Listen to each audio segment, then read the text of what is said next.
Now let's talk farming. With the promise of normal to above normal rainfall this year, farmers across Zimbabwe have already begun preparing the fields for the 2025-26 summer cropping season, this marking an early and determined start to the planting calendar.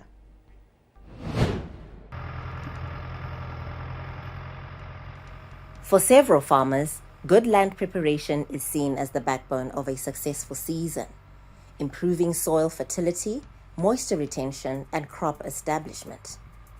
From soil turning to ridging and applying basal fertilizer, land preparations are now in full swing across Zimbabwe.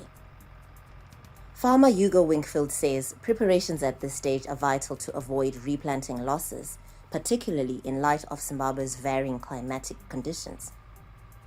He has already started planting early maturing maize seed varieties to match the anticipated rainfall pattern.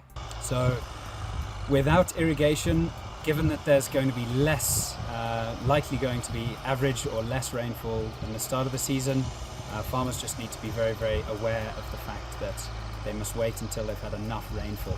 That varies depending on the soil type, it varies depending on the temperature, the climate, the type of variety of crop you're growing, a lot of different factors. So you can always consult your local extension officer. At the University of Zimbabwe's Agro-Industrial Park Competence Center, teams are finalizing land preparations for their maize crop ahead of expected rains in mid-November. Production manager Gracious Marere says their preparations are guided by lessons from the past season when they harvested over 2,200 tons of maize on 320 hectares. This year, the hectarage has increased to 340, with expectations of higher yields under improved management. Right, the past season we harvested 2,200 tons on 320 hectares of maize. So this year I'm expecting more, since I increased my hectarage to 340, so I'm expecting 2,500 tons, since it's a dryland crop. But it's good since we enjoy our profits as farmers.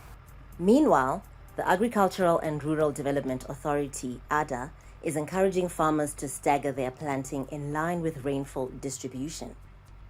ADA Board Chairman Ivan Craig recommends that farmers divide their land into sections, planting the first portion with the first effective rains and completing the remainder as the season progresses, to reduce the risk of total crop failure.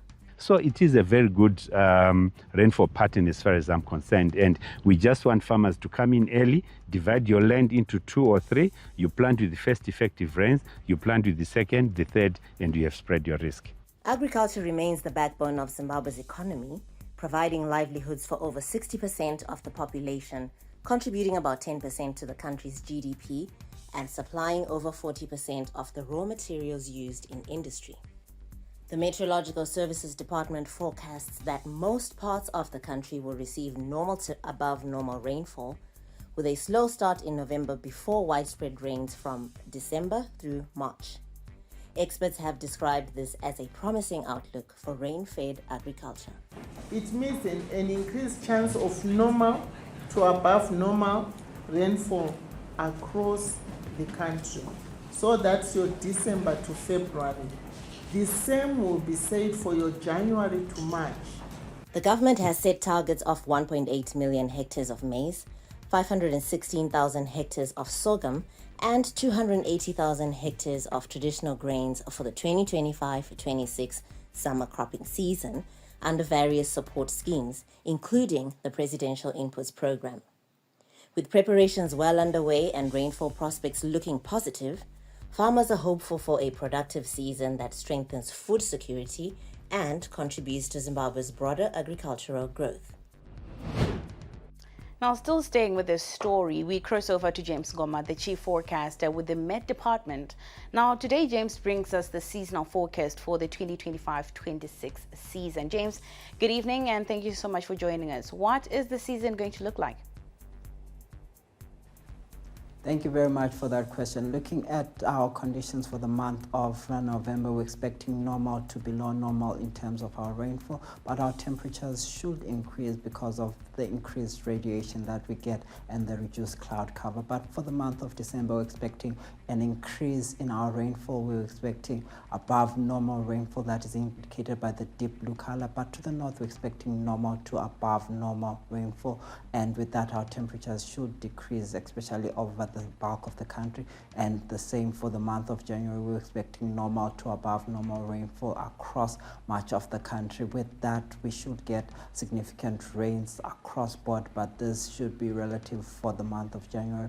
As we get into the month of February, we're still projecting normal to above normal rainfall, but our rains should be fading off as we get into the month of March. So on average, for the bulk of October, November, and December, we're projecting that it's going to be normal to above normal in terms of rainfall. That's the blue color that you see in the big picture there. But to the north, we're expecting the yellow color, which is in the normal to below normal range. But it's also dependent on the small map that you see inserted, indicating that different areas have got different rainfalls for the different months. For January, February, and March, we're still expecting the northern half to be normal to below normal, with the bulk of the country in the normal to above normal range.